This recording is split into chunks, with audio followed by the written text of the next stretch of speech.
Untuk membedakan jantan betina ciblek itu gimana mas? Dari anak dua jalan, ciblek kebon. Oke. Jadi teman-teman, yang pertama satu. Yang pertama satu mas, yang pertama dua. Yang pertama satu. Teman-teman harus bisa bedakan. Biasanya seller atau penjual itu menggunakan kata prediksi sama jaminan. Nah, untuk lebih aman, teman-teman bisa cari seller atau penjual yang pakai kata jaminan.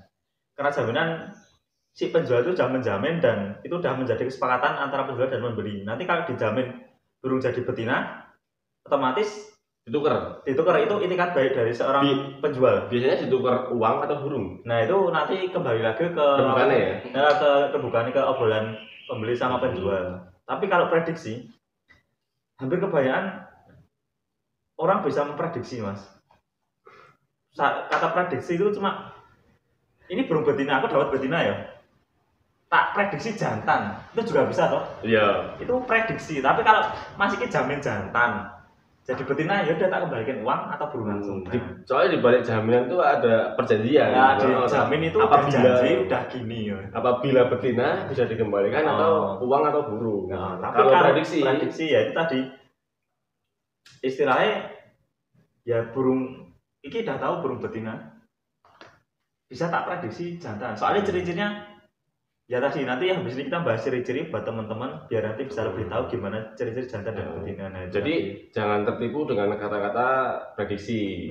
Lebih baik beli yang jaminan saja. Karena prediksi bisa dikatakan pasti meleset. Lalu juga kembali lagi ke kesepakatan antara penjual dan pembeli untuk kata jaminan juga kayak itu. Nanti kalau ini jamin jantan jadinya betina kembali uang atau kembali burung, nah itu terserah teman-teman kayak gitu. Karena harga jaminan sama prediksi itu beda. Ada timpang, nah kayak itu beda jauh mas. Membedakan juga kayak itu mas. Istilahnya ada selisih 100 sampai 150.000 untuk ciblek kebon ya. Ciblek kebon. Reseller. Ya kue ya. Terus gimana mas bedainnya? Untuk gini aja, untuk sesarang sama pembiuran. Maksudnya beberapa sarang yang jadikan satu. Kalau sesarang dulu wes, kalau sesarang gimana? Nah, ini sesarang kalau seandainya apa tuh namanya kasusnya sesarang anak tunggal. Anak tunggal. Tunggal tuh iya mas, tunggalnya mati, tunggalnya payu. Anak tunggal itu murni cuma satu sarang, satu telur. Atau dua telur atau satu. Nah itu bisa kayak gitu juga. Banyak kemungkinan ya. Kemungkinan. Itu kita nggak tahu, nggak bisa prediksi, tapi cuma buat pegangan aja. Ini di luar apa tuh namanya? Bukan di luar, buat semua. Satu sarang isi satu sarang isi dua, satu sarang isi tiga, satu sarang isi 4. Silakan teman-teman cari kakinya yang paling besar. Kaki besar itu mungkin beda burung kan? Keterasan beda burung. Nah itu ada dorong mungkin. Kutut ya. Kita nggak tahu kalau kasusnya ada burung dari apa tuh namanya sarang lain dimasukin situ itu udah nggak terlalu gimana ya? Ya memang susah nyari seller yang jujur. Gitu lah ya. Tapi asli satu sarang. Anggap boleh semua jujur untuk satu sarang murni sesarang gimana bedanya? Dari kaki yang besar, yang paling besar mungkin ya. Yang pertama cari kaki yang keker besar. Itu pribadi saya hampir 98% menggunakan patokan itu dan hasilnya insya Allah jantan semua. Jadi enggak semua mas. Satu yang dipilih itu. Yang dipilih jantan. Nah, pakai prediksi itu tadi. Soalnya kalau teman-teman pakai prediksi satu bawah apa tuh taruh hitam itu bisa dimanipulasi mas. Tapi katanya betina juga itu enggak mas? Iya makanya itu. Jadi jantan betina kadang ada bilang mas apa tuh paruh bawah hitam. Nah pernah saya dapat kasus 2 kali sampai 3 kali itu mas di pasar burung lepas loh sini hitam banget paruh bawah paruh hitam kita apa tuh namanya dibeli terus kita pelihara 3 bulan nyicit mas betina jadi betina itu satu. Yang kedua hitam sebelah ternyata apa saya lihat di spidol mas. Masa mas? Ada spidol. Nakal sekali. Tapi yang nyepidol kayak belum kalah man. Cuma sebelah ya, rambutnya putih mas, jadinya lucu. Albino. Keturun. Oh, api. Keturun. Ini kelihatan nih loh. Oh, ini kita dihapusi ya aku tadi. Iya. Soalnya yang sini hitam pekat, yang sini Kayak semerawang mas. kasus apa ya? Burung apa ya? Burung ombyoan kayak gitu. Oh. Nek Mas Fatin gimana untuk sesarang? Kira-kira milih jantannya gimana caranya? Misalnya isi 3. Kalau yang pertama harus asli sesarang ya. Iya, ya anggap aja ini kita bahas asli murni sesarang, memang sesarang. Selain kaki biasanya kepala sih mas. Kepala? Gimana kepalanya? Ya sama yang Besar? lebih gede lebih. Apa itu enggak tergantung umur mas? Maksudnya memang kan semakin umurnya semakin tua kan memang semakin besar. Tapi tetap ada yang paling besar tuh ya? Di antara 3 itu ya? Kepala. Oh. Kaki, kepala. Apa anak nomor 1 itu pasti jantan? Kan kebanyakan bodon, di anak pertama, wih. Gimana? Pengalaman Mas Martin? Kebanyakan sih mas, tapi nggak 100% jantan ya maksudnya. Nggak Kebanyakan pasti. cuma kebanyakan biasanya jantan. Karena otomatis tetap paling besar sama anak pertama. Gitu ya. Mau menambahkan? Ya itu tadi lihat apa tuh temennya? Lihat kaki, masalah kuku sama paruh itu bagi saya bukan patokan mas. Oh, bukan patokan, bukan banget. Kuku Buat sama saya. kaki jadi nggak bisa buat patokan. Kuku hitam sama paruh hitam bagi saya bukan patokan. Yang penting adalah satu kaki. Jadi ini kan apa tuh cakar ya. Terus ini kan ada batang kaki dari pergelangan sampai ke engsel dengkul itu loh. Nah itu cari yang gede keker. Oh. Itu paling bukan gede ya, paling gede. Paling gede Diantara... itu di antara satu susuh itu mesti banyak jantannya.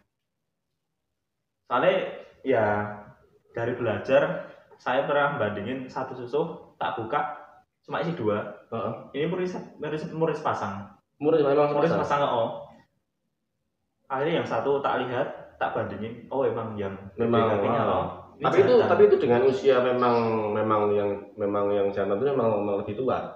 Enggak sama mas. Ya enggak mungkin harusnya mas selisih berapa? Oh paling hari berapa hari atau berapa jam sih. Tapi kan tetap lebih tua. Tapi ya kelihatan banget kalau emang apa tuh namanya katurangannya buat yang jantan. Tapi banyak juga kasus burung kalau saya namanya kaki betina lah. Tapi setelah dipelihara jadinya jantan. Nah itu saya juga jangan bikin pusing ya mas. Ya enggak, gimana ya? Ada juga ini soal pribadi mas kak. Ya mungkin, tapi mending ya melacak kayak gitu daripada kayaknya jantan ternyata betina. Nah kayak gitu. Mending kayaknya betina ternyata jantan. Nah, oh iya. Itu kan bukan kasus baru, emang ya ciptaan Allah siapa yang bisa nganu tuh mas. Kita cuma bisa belajar sepertinya kayaknya jantan. Belajar dari anatomi. Terus dilihat tadi sama pengalaman, yang paling mahal itu pengalaman. Kalau untuk mengelolanya sendiri pakai apa biasanya? Pakai apa biasanya? Kalau masih umur apa ya? Indilan ya bisa dibilang masih indil gitu sih. Masih pakai full F sih biasanya. Full F pakainya. Jangkrik atau jangkrik, proto. Menyesuaikan apa? Mulutnya tuh loh, muat enggaknya masuk makanannya. Tapi rata-rata kan sama mas ukuran mulutnya. Iya, maksudnya kalau jangkrik ya cari yang kecil, enggak yang gede-gede banget. Enggak sampai keloloten lah istilahnya. Nanti kalau udah tumbuh bulu apa udah nangkring gitu mulai dibantu diselingin pakai kur sih kalau saya. Pakai kur dibasahin. Basahin pakai kasih kroto sih tetap. Gitu ya. Kalau udah mulai bulunya tuh. Tadi kelupaan malah. Kalau jangan betinanya jiblek gunung. Ya. Atau sama? Sama mas, kalau saya patokannya sama. Itu malah lebih gampang. Lebih gampang gunung. Kadang jiblek gunung malah kelihatannya kakinya lebih besar mas. Gede banget. Jauh ya. Jauh antara jalan betinanya. Untuk sesarang tadi ya. Sesarang. Apalagi kalau teman-teman pernah ketemu burung dari, kalau saya pribadi sih daerah Temanggung sama Merapi, itu mesti kakinya antara jantan betina tinggal banget. Gede banget mas. Maksudnya lebih gampang banget ya? Gampang banget mas. Berarti untuk ciri jantan betina, ciblek gunung sama ciblek kebon, sarang tuh sama ya? Sama mas. Kurang lebih sama ya untuk bedanya. Istilahnya untuk sesarang. Untuk sesarang ya. Nek di ombyoan, maksudnya memang beberapa sarang jadikan satu. Bodon guys. Bodon nek. Itu ya tetap kaki. Iya, kalau saya tetap kaki. Tetap kaki ya. Masa basic di perkembangan setiap burung itu beda-beda. Ada yang betinanya ukurannya udah kayak jantan itu udah banyak yang kelihatan kayak gitu, tapi tetap aja kita cari di kaki. Kalau aku di kaki, sering banget kayak gitu. Sama paling gampang kalau burung udah ngeriwik, nah itu ya, jantan. Kalau ngeriwik sudah 100% jantan. Itu jantan ya. Kan mesti ada yang jualnya per sarang, ada yang jualnya jadikan satu di sangkar di ombyokan gitu kan Mas. Mesti biar ngasih tips buat teman-teman gimana caranya bedain. Kalau ya tadi tetap sama di kaki. Tetap ke kaki Mas. Nah ya, komen kalau saya sih biasanya ke kaki, mesti dikasih burung ombyokan 10 burung ya, satu kurungan gitu. Ya cepet yang tak cari kaki Mas. Tetap kaki. Kaki istilahnya ada yang ciblek jantan tapi kaki betina ya tetap yang cari yang kakinya besar-besar kalau saya. Kalau Mas Ardi? Kalau saya cara mudahnya cari kata jaminan Mas. Paling aman. Paling aman jaminan. Iya. Iya benar. Kalau untuk pemasterannya sendiri Mas, ciblek kebon dulu. Pemasteran ciblek kebon gimana kalau Mas Akbar? Kalau punya burung masteran kayak ciblek kebun gacor yang udah ada bremnya, tempel aja Mas, itu lebih enak. Lebih enak pakai burung asli ya. Burung asli itu istilahnya chance masuknya hampir 80% bisa masuk. Lagu hidup masuk, lagu mati masuk. Apalagi punya cigun keteran. Nah. Tapi kalau yang baru pertama pengen ngingu ciblek kan nggak punya Mas. Nah itu pakai MP3 berarti. Iya. Nah caranya gimana? Itu sih kita mainnya itu dari umur burung masih dekem Mas.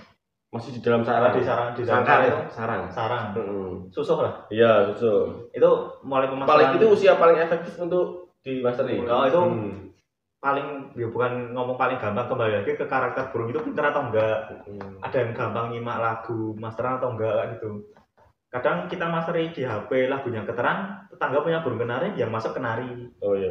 Berarti tetangga memang ya. Oh iya kayak begitu lah. Biasa ya. Tapi enggak sih, emang karakternya ada yang kayak gitu. Iya. Jadi kalau untuk MP3 dari usia masih di dalam susuh itu. Sarang. Itu terus sampai kalau bisa ya 24 jam. Kalau saya sih enggak Mas, biasanya malam juga enggak tak masteri, manuknya turu sakake. Oh iya. Nek Mas Ardi gimana? Sama sih Mas. Kurang lebih sama ya? Yang jelas pakai MP3. Kerakap sih lebih. Oh dikerakap. Di kerakap. Berarti dalam sarang itu dikerakap.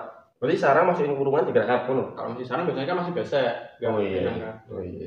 Nanti kalau udah nangkring gitu baru kasih sangkar, tetap habis loloh mungkin udah kenyang, kerakap masterin pakai MP3 satu lagu.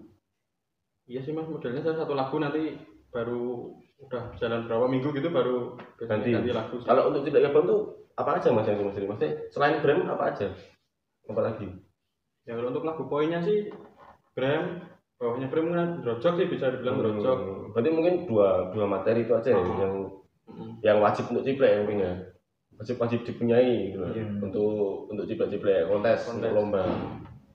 Itu cuma sampai umur berapa Mas? Biasanya. Kalau saya sampai ngeplong sih Mas, biasanya kan dua setengah itu udah kelihatan materinya itu masih masuk atau enggak gitu. Kembali lagi ke burungnya pinter apa enggak.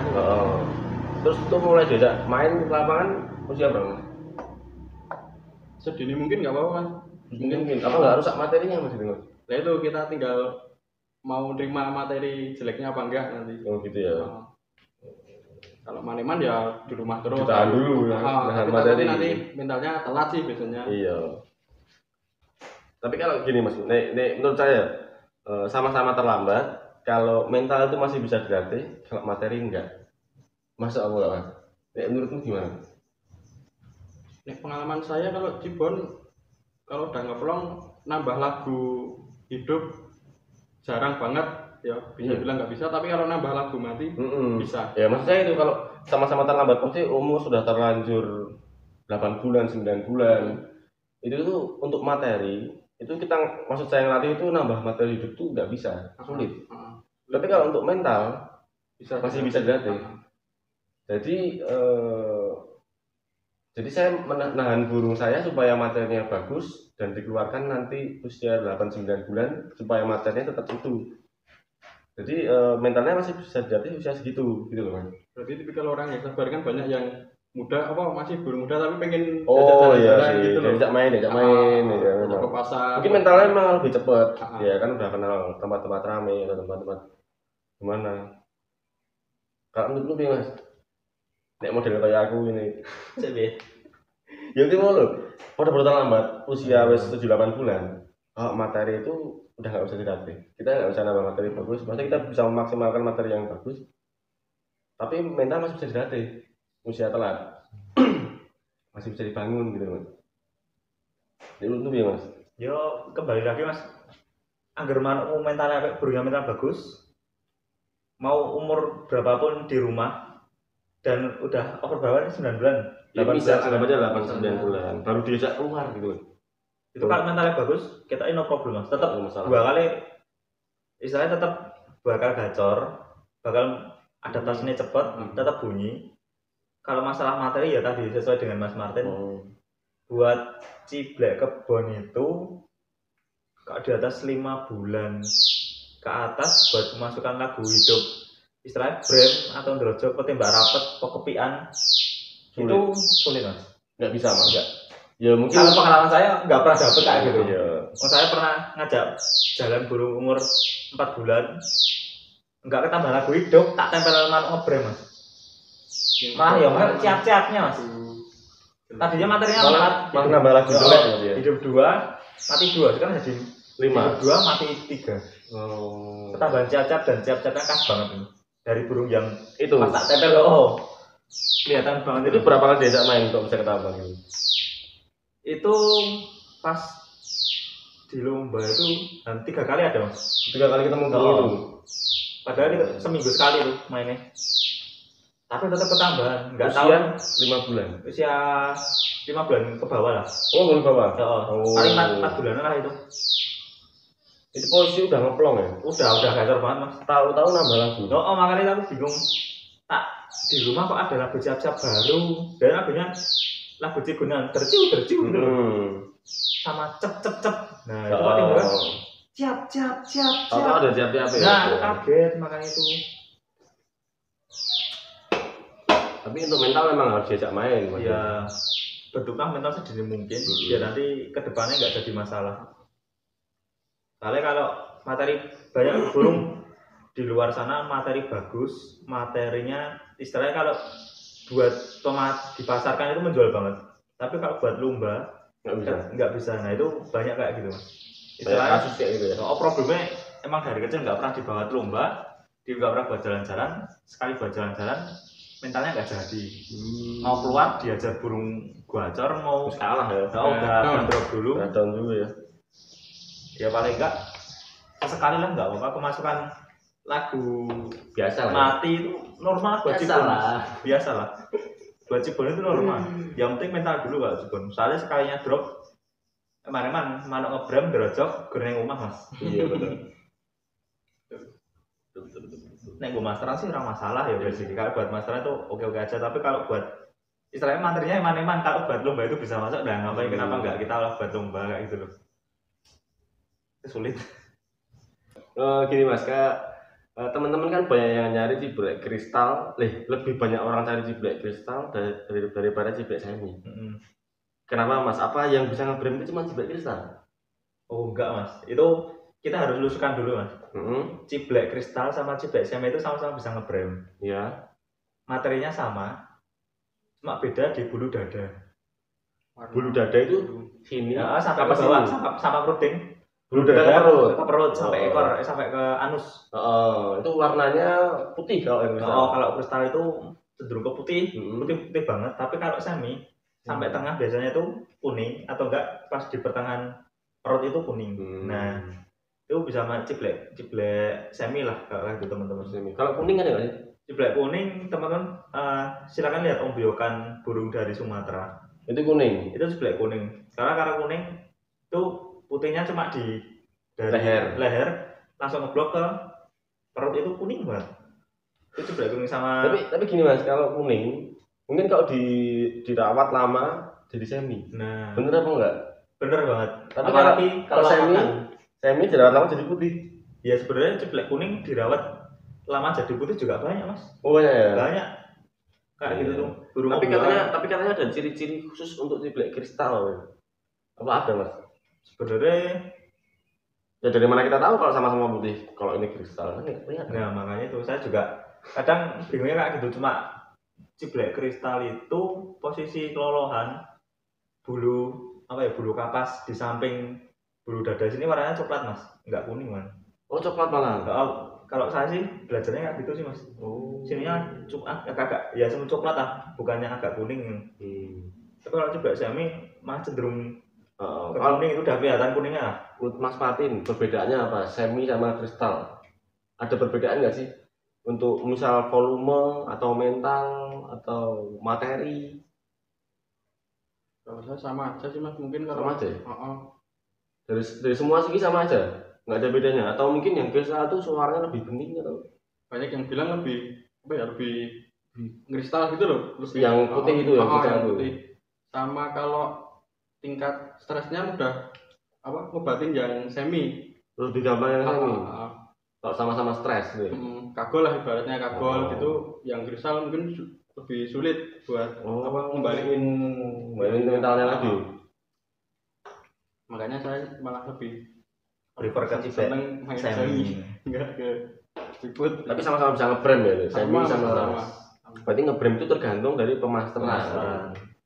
Terus banyak teman-teman yang tanya, apakah muda hutan itu bisa ngebrem? Setahu saya kalau dimasteri sebagaimanapun, kalau udah agak tua nggak bisa mas.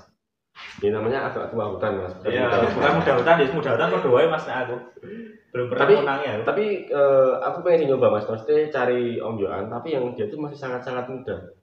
Yang kalau dipisah nanti suaranya masih cedar. Oh iya. Dimasteri belum pernah saya, tapi pengen sih. Berhasil atau enggak gitu loh. Saya pernah dapat sekali.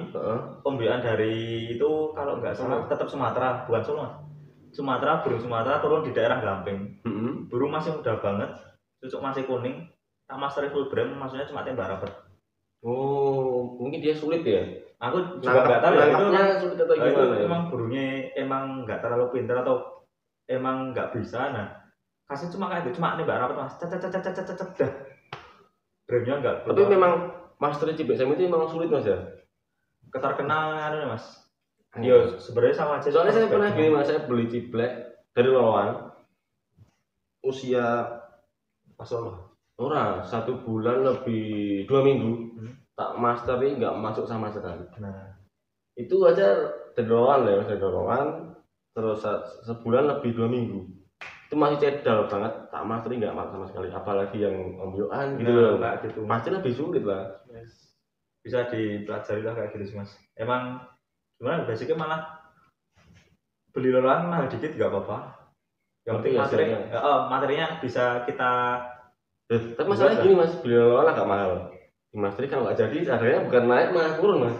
Ya itu tadi resiko juga kayak gitu tuh. Makanya kita buat pos kayak gini buat teman-teman belajar ya. Iya. Paling nggak kalau materinya nggak masuk bisa dijual gacoran sih mas. Dijual gacoran yang buat masteran dari Black buat masteran cak hijau itu kan yang dicari mah sering lagu-lagu lawasan. Alasannya. Oh malah lagu-lagu ya? Yang buat masteran murah itu. Lagu-lagu asli cipletnya. Oh aduh. Masteran konin buat masteran. Berarti mending beli, yang penting tetap beli loloan ya. Jangan beli Om Yohan, tetap beli loloan. Iya. Yang penting loloan, tapi ingat di apa tuh namanya? Di alam juga burung nggak bisa produksi kalau betinanya dilepas sama jantannya nggak ada, oke? Kita ambil sarangnya, tapi kita nggak pernah ninggal generasi selanjutnya ya sama aja mas. Yang betina terus nunggu mas. Iya, makanya tuh bisa juga apa teman-teman. Mas semua. Oh ya dan mas, gesek-gesek enak mas.